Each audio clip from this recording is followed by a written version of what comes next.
ലോക്സഭാ തെരഞ്ഞെടുപ്പിൽ അപ്രതീക്ഷിത തിരിച്ചടിയാണ് ഉത്തർപ്രദേശിലെ BJPക്കുണ്ടായത്.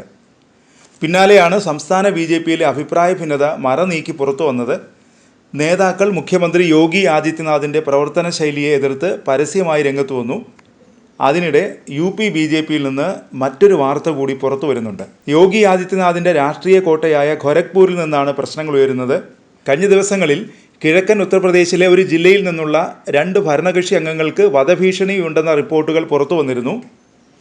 സർക്കാരും പോലീസും ഒരു നടപടിയും സ്വീകരിക്കുന്നില്ലെന്നാണ് ഇവരുടെ ആരോപണം. മുഖ്യമന്ത്രിക്കെതിരായ വിമത നീക്കത്തിന് ഉപമുഖ്യമന്ത്രി തന്നെ ചുക്കാൻ പിടിക്കുന്ന സാഹചര്യത്തിൽ പുതിയ വിവാദങ്ങൾ യോഗിയെ വെട്ടിലാക്കിയിരിക്കുകയാണ്. MLAമാർ തങ്ങളുടെ സുരക്ഷയെക്കുറിച്ച് പരസ്യമായി ആശങ്ക ഉന്നയിക്കുന്നത് മുഖ്യമന്ത്രിയുടെ പ്രതിച്ഛായയെ സാരമായി ബാധിക്കുന്നുണ്ട്. കൂടാതെ നിയമസഭാ സീറ്റുകളിലേക്ക് ഉപതെരഞ്ഞെടുപ്പ് നടക്കാനിരിക്കെ ഉൾപാർട്ടി പ്രശ്നങ്ങൾക്ക് ആക്കം കൂട്ടുകയാണ് 2 MLAമാരും സർക്കാരും ഉൾപ്പെട്ട ഈ പുതിയ വിവാദം.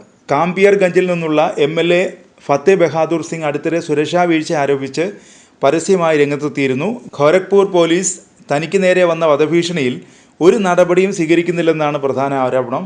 തന്നെ കൊലപ്പെടുത്താൻ ഗൂഢാലോചന നടക്കുന്നുണ്ടെന്ന് കാണിച്ച് ആദിത്യനാഥിനും കേന്ദ്ര ആഭ്യന്തരമന്ത്രി അമിത് ഷായ്ക്കും സിംഗ് കത്തയച്ചിരുന്നു.